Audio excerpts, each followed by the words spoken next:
Fala pessoal, aqui é o Gustavo Meneghetti e o Fábio Luiz da Prosper Capital. A gente está aqui na véspera do Carnaval para comentar com vocês o maior M&A em uma década, que é o M&A mais comentado da semana, o M&A, processo de fusão entre Arezzo e Soma. É isso, Fábio? Exatamente isso. Boa tarde, pessoal. Boa tarde, Gustavão. Tudo certo aí? Aproveitar essa data ótima, né, para falar de um case icônico na véspera de Carnaval, e a gente preparou um material aqui que acho que é bem bacana para ter um overview geral dessa transação, né? Maravilha. Então a gente preparou um material aqui, pessoal, e a gente vai discorrer ao longo dele, tá? Vou compartilhar a tela aqui. Perfeito. Você consegue dar uma fixada aí, Gustavão? Tá na mão. Tá aí. Show de bola. Já. Então, que nem o Gustavo comentou aí, né? Hoje a gente vai falar um pouco desse case, fusão da Arezzo e do Grupo Soma. O próprio Gustavo Benchimol, né, que é tido como o padrinho dessa transação aqui, comentou que é a maior transação do setor de varejo da década, né? Então, é um caso bem significativo e que os veículos aqui têm noticiado bastante, né?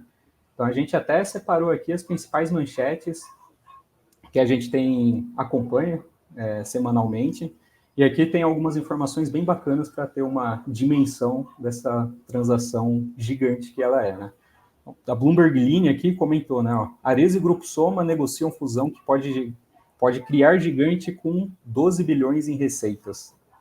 Brasil Journal aqui, Arezzo e Soma preparam fusão com 4,5 bilhões em sinergias. Tem, assim, até dar uma antecipada, mas existem aqui algumas discussões sobre o dimensionamento dessa sinergia, mas eles até já fizeram um estudo preliminar e a gente já consegue ter algumas informações públicas aqui para conversar sobre essas alavancas de valor dessas sinergias, né? Neofeed aqui, né, também destaca o tamanho das receitas somadas, né, 12 bilhões, e aqui reforça, né, que é a maior fusão dos últimos anos. Eles destacaram uma parte bem bacana aqui de como foi os bastidores, do relacionamento dos dois sócios, tanto do Grupo Soma, né, quanto da Arezzo. Então, é uma parte bem bacana que a gente vai abordar depois. E aqui o Infomoney, né, destacando aqui que Arezzo e Soma, dentre daquelas partes das sinergias, eles estão vislumbrando um crescimento internacional, né? Então, tem um crescimento que eles estão via Estados Unidos, tem um crescimento via Europa, e aí no médio e longo prazo a expectativa é que eles consigam ser uma empresa global com atuação em, enfim, muitos mais países por aí, tá? Esse aqui é o pano de fundo que a gente vai estar conversando, tá? E o sensacional, cara, para quem está assistindo a gente, é pensar na quantidade de marcas que a gente conhece e que muitos de nós usa e que pertencem já a esse grupo por uma série de aquisições anteriores, né? Então, eles são realmente dois dos grupos mais expressivos no mercado de moda do Brasil, sem dúvida. E como o Fábio falou, eles estão realmente mirando o mercado internacional a partir dessa iniciativa. Então, é bem interessante também, aí, trazendo um pouco para aquilo que nós, a Prosper Capital, conseguimos fazer em termos de estratégia de fusão e aquisição, é a gente entender o que funciona em casos como esse, em casos gigantescos como esse da Arezzo e da Soma, que tipo, né, de método que foi aplicado nesse caso e que também faz sentido a operações médias ou menores que muitas vezes pensam que não podem fazer, né? Cara, isso aqui é só para os gigantes do mercado, e não é necessariamente uma verdade. A gente sabe que existem transações muito vultuosas, que é esse caso, mas existem transações de menor vulto. E, de qualquer maneira, a metodologia ela é aplicável e os processos, eles têm um porquê de existir. E também isso é um pouco sobre o que a gente quer falar agora nessa tarde. Perfeito isso aí que você falou, Gustavão, porque às vezes o pessoal pensa, mas isso aí acontece entre as grandes, não acontece com as pequenas. E aqui uma das principais alavancas de criação dessas sinergias é justamente a redução, a racionalização dos gastos com back-office, né?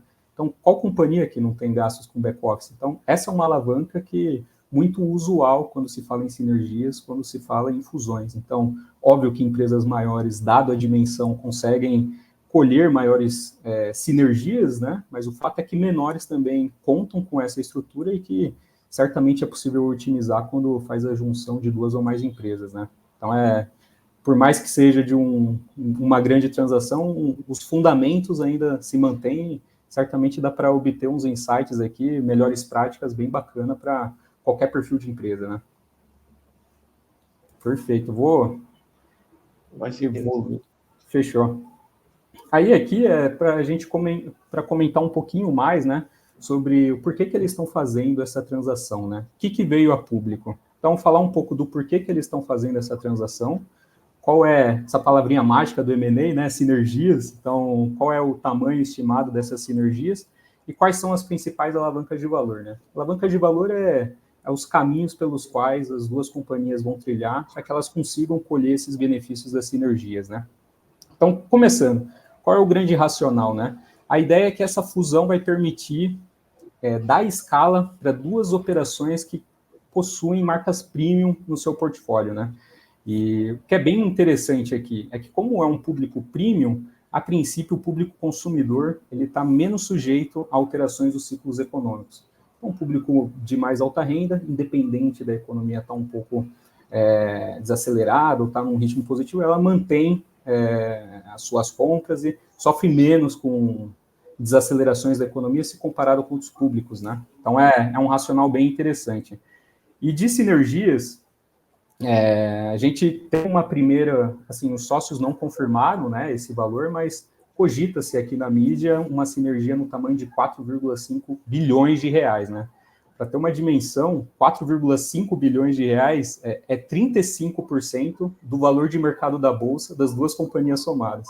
Então, você soma o valor de mercado das duas, vai ter mais 35% que vai ser obtido em sinergias. Então, é um tamanho bastante expressivo, né? E falando sobre... Fica à vontade. Não, pode seguir. Não, mas é isso, né? A questão da sinergia também é isso. São tantos custos ocultos ou operações redundantes que às vezes, né, a gente na operação de uma companhia acha que não tem mais nada para otimizar. E aí nesses processos que existem, como está acontecendo com a Ares e a Soma, isso é muito legal, porque a gente consegue projetar, né, Fábio, o quanto de ganho que é possível fazer a partir disso, de áreas de sombreamento que existem entre as companhias e áreas em que, como a gente falou, a operação possa ser redundante. E o impressionante, só fazendo um comentário sobre isso que você está trazendo, olha o valor disso perto do valor de mercado que eles têm hoje, né, em termos enfim, o quanto eles valem na Bolsa, né? E é uma coisa impressionante. Tanto é que até, assim, existem analistas de mercado aqui que comentam que não é 4,5 bilhões, é metade, mas, assim, o pior cenário, mesmo que seja metade, 2 bilhões em sinergias é um valor bastante expressivo, né? Então, juntar duas empresas e ter esse ganho de 2 bilhões é bem interessante. E, assim, até relacionado a isso, né, as próprias companhias contrataram uma consultoria estratégica, que é a Bain Company, para fazer um dimensionamento dessas sinergias, né? Ainda não veio a público, mas, enfim, tem um estudo robusto que foi informado a público que corrobora a origem dessas sinergias. E, assim, tem 8 principais fontes de sinergias aqui, né? A gente até organizou daquelas que apresentam maior impacto, né, em termos de valor financeiro, enfim, abordando todas as principais. Então, desses 4,5 bilhões, a maior fonte da sinergia vai vir aqui por meio da implementação da categoria de calçados dentro da Soma, né? Então, a Arezzo é uma companhia que tem um know-how nessa parte de calçados, e um dos principais racionais é aproveitar todo esse track record e conhecimento da Arezzo e implementar nas empresas do Grupo Soma. Então, a Arezzo, né, ela já adotou essa estratégia, inclusive com uma outra operação que eles adquiriram recentemente. Então, a Arezzo adquiriu a Reserva em 2020 e eles fizeram esse caminho de pegar todo esse conhecimento que eles têm na categoria de calçados e replicar aqui para a Reserva. E aí, isso aí é um ponto positivo para uma das companhias, né? Aí, como que a Arezzo também pode se beneficiar dessa transação, né? A Arezzo ia conseguir ganhar uma maior penetração no mercado de vestuário feminino, que é onde a Soma tem grande know-how, grande expertise, grande participação de mercado, né? Então, quando você considera esses dois efeitos aqui, né, que eles vão impactar principalmente em sinergias de receitas, o VPL, né, o valor presente dessas sinergias, né, trazidas ao longo das projeções a valores de hoje, é de 1,5 bilhão de reais, né? É um valor bem expressivo. Dos 4,5, né, um terço está aqui. Aí, que nem quando a gente conversou no início, né, Gustavo? Otimização do SG&A. Aqui é eliminação de estruturas redundantes, né? As duas companhias têm sua estrutura de back-office e quando você vai fazer uma fusão não precisa manter essas duas estruturas, né? Dá para otimizar, dá para reduzir parte desse time, e, enfim, considerando aqui essa redução dos gastos de back-office, tem mais 1,2 bilhão de sinergia. Acho que assim, não vamos passar por todas aqui, mas acho que vale a pena destacar essa daqui também, que eu achei bem bacana, que é a número 4, que é a otimização do parque industrial da Arezzo com da Hering, né? A Hering, nesse setor de vestuário, ela tem um CPV bem atrativo, né? E qual que é a ideia? É aproveitar toda essa eficiência e conhecimento que eles têm na manufatura, né, das roupas e replicar para esse portfólio de mais de 24 marcas, né? Então, é pegar uma boa experiência de uma empresa e replicar para as demais. Então, aqui, tá estimado que, a princípio, vai ter um impacto de 500 milhões também em termos de VPL. Enfim, existem todas umas outros racionais aqui que impactam 400 milhões, 100 milhões, mas os principais são esses aqui.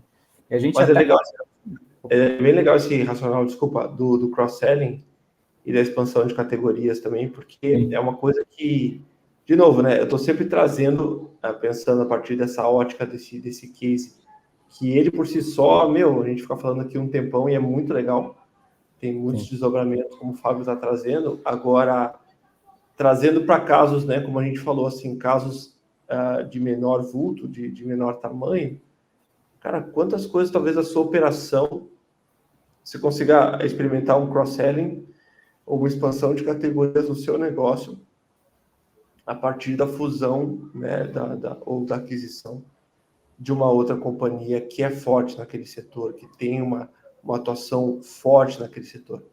Né, a partir, lógico, de uma ótica de que esse setor é um setor em crescimento, um setor próspero, uma área, né, uma categoria em que essa empresa atua, que tem boas margens e bom futuro em termos de rentabilidade, né?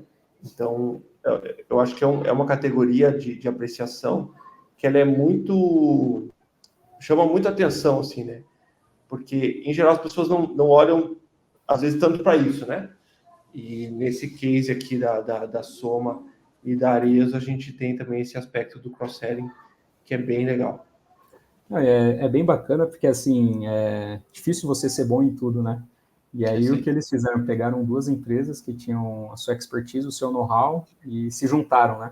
Então, a Arezzo era predominantemente forte nessa parte de calçados, moda masculina, e uma parte importante do Grupo Soma era muito relevante em termos de vestuário feminino. Você está juntando vestuário masculino, vestuário feminino, mais calçados, então tá uma fusão de complementariedades, né? E que fortalece muito a posição competitiva no mercado de varejo, principalmente o de moda aqui, que é fragmentado, né? Então é um racional bem bacana.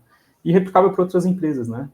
Entender o que a sua empresa é boa e que uma outra que é complementar ao seu negócio, que será que essas duas podem fazer juntas, né? Acho que isso aí começa a despertar, né? Interesse em saber mais como é que está o mercado e como que você pode desfrutar, né, de potenciais parcerias estratégicas ao longo do tempo. Então, bem bacana essa questão aí também. Boa. Aí aqui, a gente aqui falou basicamente do porquê, né? Por que fizeram. Aqui é o como fazer, né? Então, como é que vai funcionar, né? Porque as duas companhias são listadas na Bolsa de Valores e como é que vai funcionar isso daí? Então, basicamente, vai ser uma operação com troca de ações, né? Então, basicamente, a Arezzo vai incorporar o Grupo Soma e vai ter uma relação de troca de ações ali, tá? Então, assim, no final, depois que fizer todos os cálculos dessa nova companhia aqui, que vai alterar o nome, a gente ainda não sabe, mas próximo ano vai sair aí, 54% das ações serão detidas pelos acionistas da Arezzo. E o remanescente, né, os 46%, pelos acionistas do Grupo Soma. Uma questão até que foi noticiada bastante, né, e que é bem interessante, é que isso aqui é uma transação sem prêmio, né? Ou seja, não está sendo pago um ágio por nenhuma das partes, né? E um dos argumentos, né, que o pessoal está falando isso é porque vai ser uma companhia com co-controle, né? Ou seja, as decisões, né, precisam ser 50% mais um. Então, como está 54 e 46, um não tem um precisa necessariamente da outra parte para poder tomar as decisões, né? Essa questão de controle muitas vezes está associada quando uma parte perde o direito, né, de voto, ou o voto dele não impacta, né, na decisão final. Mas aqui é um caso bem interessante que, como são companhias do mesmo porte, aproximadamente, as decisões aqui são com controle e, por conta disso, não vai ter o prêmio na transação, né? E aí, aqui, basicamente, é como que vai ser operacionalizado, né? Então, cada acionista do Grupo Soma vai receber 0,12 ações da Arezzo, e aqui fala um pouquinho de como é a estrutura, né, a modalidade dos acionistas de cada uma delas. Então, a Arezzo tinha 38 mil investidores, acionistas, né, ao todo, sendo que 97% são pessoas físicas, 1% pessoas jurídicas e 2% institucionais. E aqui é o mesmo racional para a Soma, muito próximo, né, em termos de estrutura acionária. O que eu acho que é bacana de comentar é que por trás dessa nova companhia, né, que vai ser gerada, vai ter 2 investidores institucionais bem importantes no mercado, né, fundos de private, que é o BlackRock e que é o fundo Opportunity, né? Então, são 2 fundos que têm diversos cases de sucessos em investimentos, então, enfim, os fundos desempenham um papel importante nessas companhias, em termos de gestão, em termos de know-how, em termos de aporte de recursos financeiros. É importante destacar isso. E aqui, participações remanescentes, né? As pessoas físicas, jurídicas, investidores institucionais. E aí, assim, a gente até estava falando, né? São 14 marcas, né? 14 marcas da Arezzo, mais 10 do Grupo Soma, dá 24 marcas. Então, vai ser uma estrutura bem grande, e uma das questões que foram postas no mercado é como é que vai funcionar essa questão de gestão, né? E aí, o que ficou definido por hora, né? É que essa nova companhia, de novo, não sabemos o nome, vai vir em sequência, vai ser comandada por 4 CEOs, né? Que vai ser dividida em 4 unidades de negócios diferentes e complementares.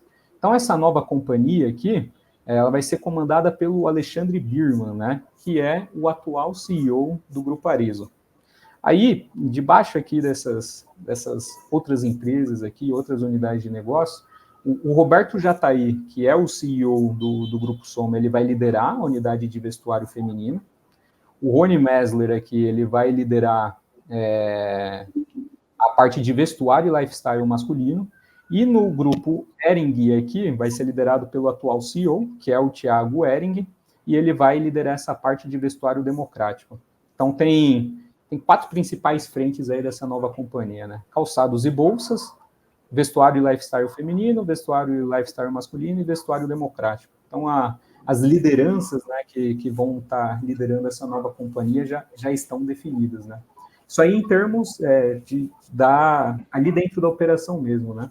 Mas já até deram sinais aqui de como é que vai funcionar o board, né? As decisões que vão ser tomadas no nível mais estratégico, né? Então, o Guilherme Benchimol, que é o padrinho aqui da transação, né, que intermediou, fez esse meio de campo, já foi apontado como um integrante do board, e como é uma transação muito próxima, né, 50-50, assim, em termos de participação, 3 membros desse board vão ser apontados pela Arezzo e outros 3 membros vão ser apontados pela Soma. Então, entra de novo essa questão do co-controle, né? Por isso que não vai ter prêmio, porque realmente não tem como só o acionista da Arezzo quiser fazer uma coisa sem o consentimento da Soma e vice-versa, né? É uma decisão colegiada que precisa de ambas as partes. Então, essa parte aqui ficou bem bacana também em termos de como que vai ficar o novo negócio, né? E de como que ele vai ser gerido, como é que as decisões vão ser tomadas. É mais uma lição desse case, né? Que isso é um outro ponto bem sensível em operações como essa, obviamente, né? Quem vai mandar no quê? Como é que vai ser, como é que esses esforços, como é que essa liderança vai ser coordenada. Então, esse case também aponta aí alguns caminhos bem interessantes sobre o compartilhamento das atividades. Eu lembro ali do Meisner, né, que é originalmente o fundador da reserva, o Rony Meisner, na verdade, que fica ali com o vestuário do lifestyle masculino, que é o chão dele, que é o que ele sempre fez.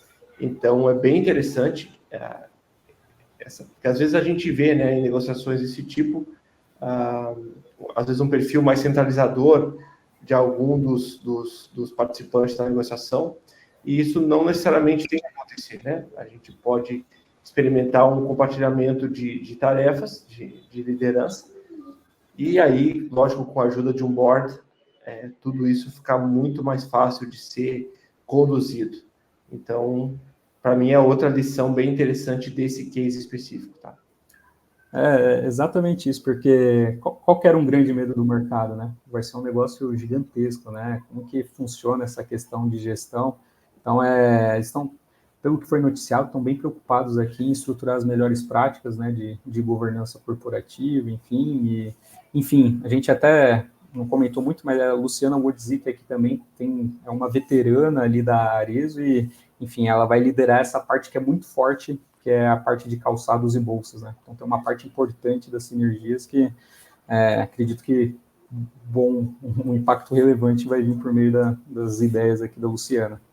E aí acho que só faltou até uma questão que é de alinhar os interesses, né? Essa questão do lock-up, né? Então tem um lock-up de 10 anos. Lock-up é um termo em inglês e tal, mas basicamente é o período que os atuais sócios dessas companhias têm que ficar nessa operação fundida antes deles venderem a participação, né? Então é um lock-up de 10 anos. A partir do 5º ano, a gente até colocou aqui no rodapé, eles vão poder negociar 25% dessas ações, mas os demais 75 só vão poder ser comercializados a partir do ano 6 até o ano 10, né? E acho que isso aqui é importante porque aí os acionistas, que são pessoas físicas, né, eles, de certa forma, eles conseguem visualizar que tem um comprometimento de ambas as partes, né, em verem o negócio crescer, enfim, em perseguir essas sinergias. Então, o lock-up dá um pouco dessa questão de estabilidade e segurança, né, para os demais sócios. Bem bacana também. Muito bom. E aqui é a nova companhia, né? O pessoal até fala, né? Criação. Nossa, a gente tinha falado 24, mas é mais. A plataforma contará com 34 marcas, né? Que é uma estratégia também de House of Brands daqui da América Latina. Então, as que são as principais marcas de cada uma delas, né? Ó, a Arezzo aqui, ó, tem Ana Capri, Schutz, Alexandre Birman, Vans, enfim, Carol Bassi, Vicenza, marcas famosas aí. E aqui do grupo Soma, né, ó, Animale, Pharma, Fabula, Foxton, Maria Filó, Hering. Então, 20 marcas da Arezzo, mais 14 da Soma, aí vai totalizar um grupo com 34 marcas, né? Então, é um portfólio bem expressivo. E falando aqui em termos de como que vai ficar essa companhia fundida, né, a gente até fez uma segregação aqui em termos financeiros e operacionais.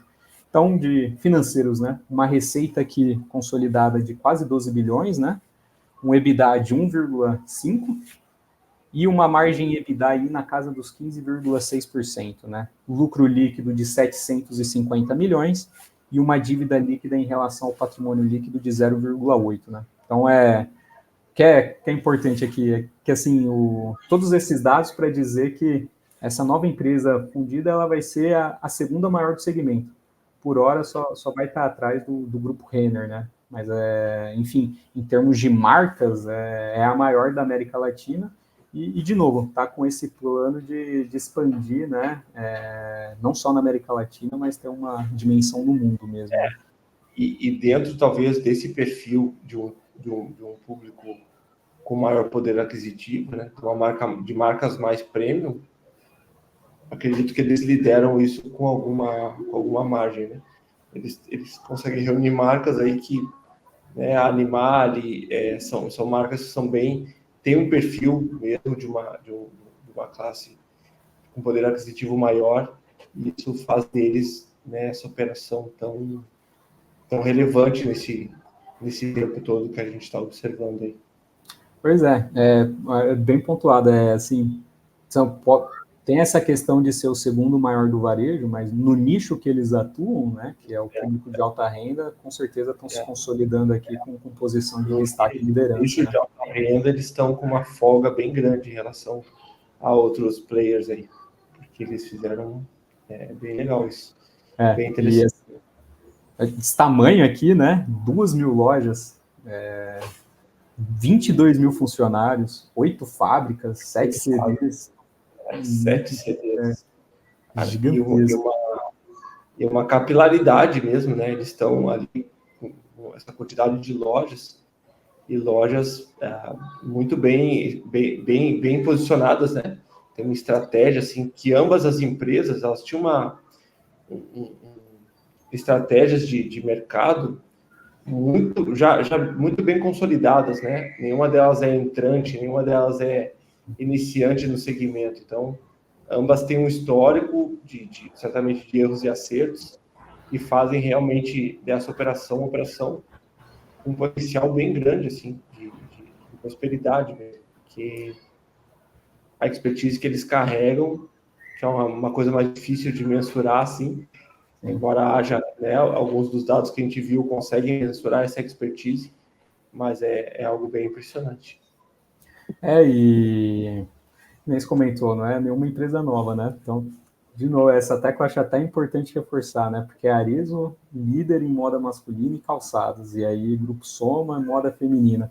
Eles criaram um player completo, né? Que atua com vestuário, calçados e acessórios. Então, eles juntaram a melhor parte de cada uma das companhias, né? O melhor dos mundos. O melhor dos mundos.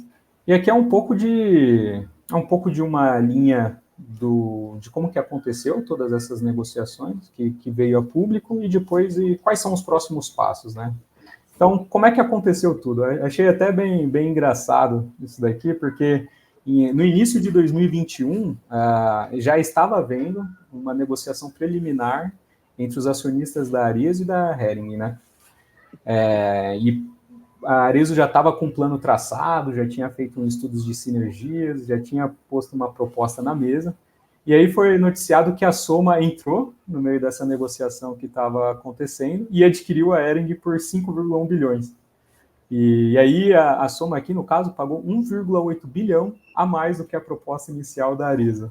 Então, interessante, né? Há 2 anos atrás, as empresas fizeram fusão hoje, mas há pouco tempo atrás, uma interviu no processo de compra que a outra estava fazendo, né? E aí, em final de 2021, a Arezzo, né, teve conversas aqui para adquirir o Grupo Soma, não evoluiu. E aí, pelo que foi noticiado aqui, no Réveillon de 2023, houve aqui uma retomada das conversas entre os sócios, né? O Birman da Arezzo e o Jataí do Soma. E no início de 24, essas negociações elas acabaram envolvendo os executivos de ambas as companhias, evoluíram muito bem, e teve um negócio ali selado, né, em 27 de janeiro. E aí, logo em sequência, os conselhos, né, de administração das companhias foram informados, comunicados, né, dessa transação em 29 de janeiro. E aí o fato veio, né, divulgação do fato relevante aqui em 4 de fevereiro. Então, achei bem interessante isso daqui, de como que evoluiu esse relacionamento ao longo dos anos. E aí, o que seria aqui os próximos passos, né? Tem, assim, 3 principais, assim, falando em termos macros, né? Então, o primeiro deles é a obtenção da aprovação no CAD, né, que é o Conselho de Administração de Defesa Econômica. Tem uma discussão aqui interna, né, de se essa aprovação vai ser rápida, se ela vai ser um pouco mais demorada, se vai ter algum apontamento do CAD ou não. E aqui a gente até destacou alguns argumentos. Tem um argumento que, assim, vai ser uma aprovação, não vai ser tão rápida, porque é uma empresa gigantescas, né, então tem toda uma análise feita, mas, a princípio, não teria tanto problema, porque tem uma diversidade de portfólios, né? A gente está falando que é fusão de empresas complementares, né? Então, a princípio, não seria um problema em termos de concorrência. Tem um argumento 2 aqui, que é uma aprovação, só que com ressalvas, né? E aí teria que fazer igual aconteceu na fusão da Unidas e Localiza, que o CAD falou, ó, vocês podem fazer a fusão, mas vão ter que se desfazer de algumas linhas de negócios, vão ter que vender para outros players. Então existe essa possibilidade aqui, né? Que está sendo posta. E tem um argumento 3 aqui, que é assim, esse aqui dizem que é um pouco mais improvável de acontecer, mas o fato é que existe, né? Que assim, é do CAD barrar e não deixar a transação ocorrer, porque se você fizer uma análise assim, se juntar as companhias, seria difícil algum outro player entrar nesse mercado e competir. Então existe esse argumento, mas assim, pelo que a gente viu, ele é o mais fraco aqui dentre os 3, tá? Então, isso aqui do primeiro passo, né? Tem um segundo passo, que aqui é realmente onde a mágica, né, entre aspas, acontece, que é onde o pessoal coloca a mão na massa, né, e começa a ir atrás e capturar as sinergias, né? Então, enfim, esse processo de integração é um processo bem complexo, né? Onde efetivamente, num plano tático, vai ser definido, né, o que efetivamente precisa ser feito para conseguir conquistar aquelas sinergias. Então, tem essa parte de estabelecimento de lideranças, tem um cronograma de integração a ser seguido. Obviamente, o pessoal ali vai correr atrás das sinergias mais relevantes, né, no curto prazo. E o que é um ponto de atenção aqui? Ambas essas companhias, eles já estão passando por um processo de integração, né? Então, que nem a Hering. A Hering foi adquirida pela Soma, né? Então, eles não concluiu 100% o processo de integração. E a própria reserva, né, também foi adquirida pela Arezzo, então também está no processo de integração. Então, alguns analistas de mercado comentam que, essas companhias nem terminaram o processo de integração e já vão fazer uma fusão que vai exigir uma integração mais complexa e mais abrangente ainda. Será que, como é que vai funcionar isso, né? Então, ficou essa dúvida. E, enfim, tem o argumento que faz um contraponto a esse, né? Contraponto qual que é? Essas companhias já passaram por um processo de integração, elas sabem como é que funciona, vão colher as melhores práticas, né, do que elas aprenderam e vão aplicar nessa nova. Então tem esses dois pontos de vista, né? Aquela questão do que dá muita velocidade para a operação mesmo, né? Imagina experiência, só. Né? Exatamente. Muito legal. Muito interessante esse ponto também. Os do CAD aqui também começar a refletir, né, sobre dinâmicas competitivas de mercado também, né, dá para ir longe. E aí aqui é a execução do plano, né, é praticamente um desmembramento aqui do processo de integração, né, mas enfim, vai ter um trabalho árduo aí ao longo dos próximos 5 anos, né, para de fato executar tudo isso aí que está sendo proposto, né. Então, em até 5 anos, eles estão propondo aqui que seja possível capturar aqueles 4 bilhões em sinergias. Então, esses aqui seriam os próximos passos em linhas gerais. Muito bacana. Muito bom. Ale, segue o baile.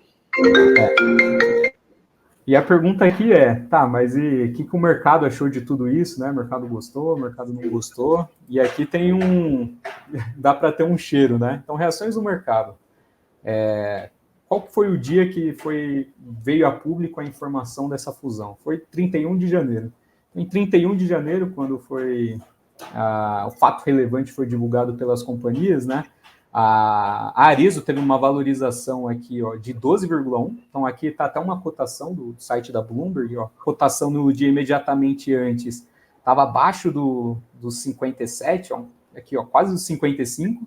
E aí, no dia da divulgação do fato relevante, o valor da ação foi para 62,59. Uma valorização de 12%. E aí a mesma coisa aqui para a Soma, né? Então, o dia imediatamente anterior, o valor da ação é um pouco mais de R$ 6,72, e aí no dia da divulgação, um crescimento aqui para 7,92. Dá um crescimento aqui de 16,8%.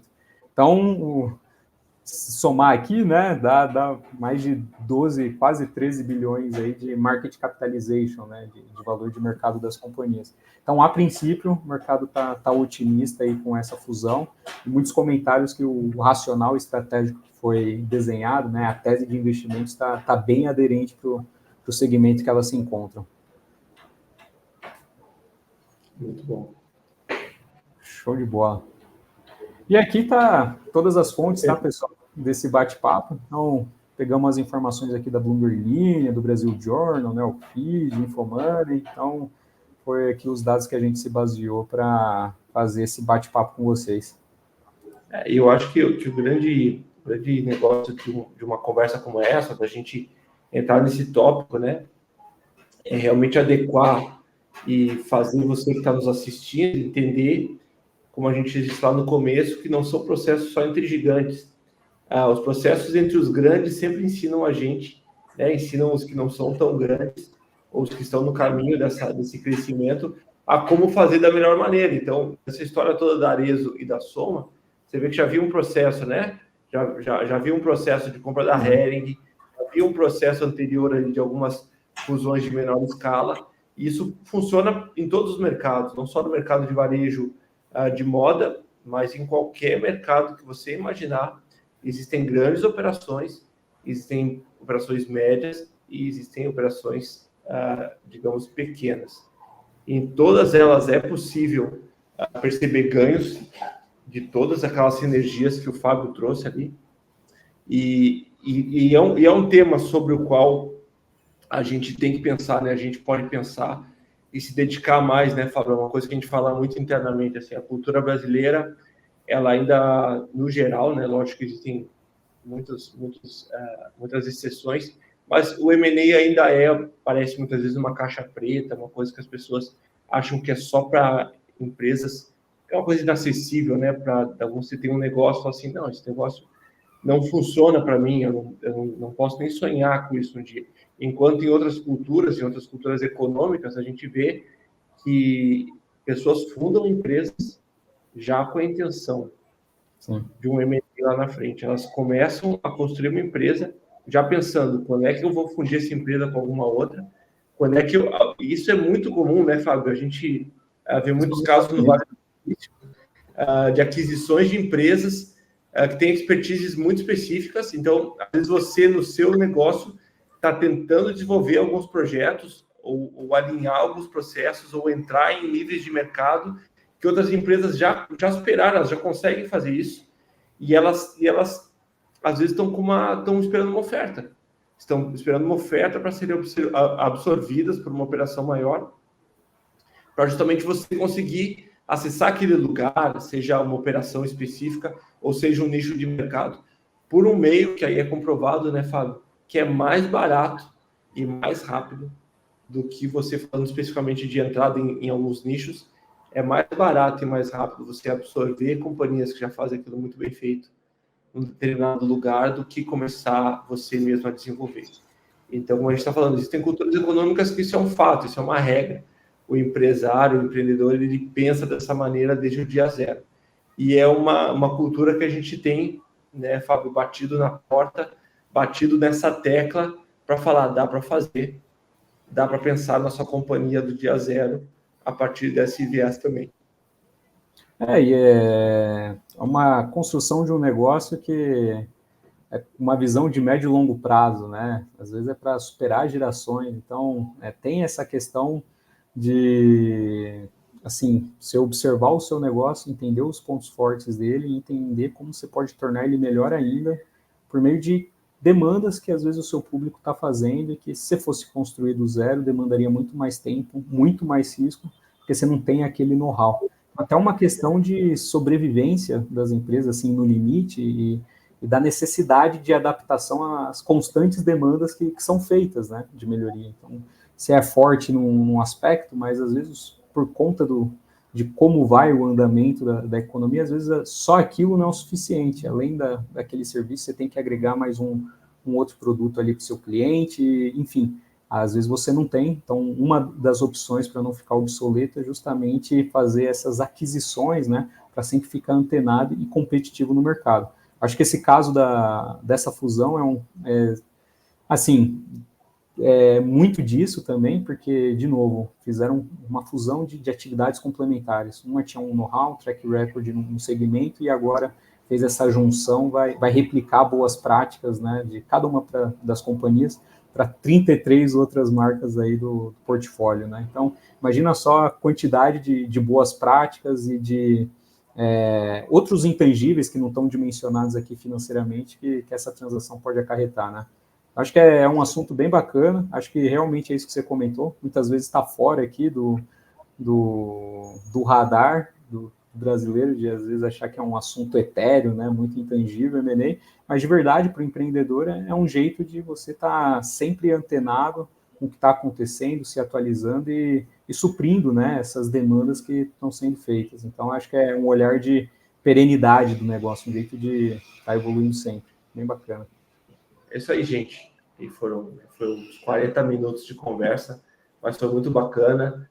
Segue a gente aqui no canal, a gente vai continuar postando coisas que eu tenho certeza que vão ajudar você a pensar de uma maneira diferente, tá bom? Valeu, Fábio. Valeu, pessoal. Valeu, prazer conversar com você. Valeu, pessoal. Tchau, tchau.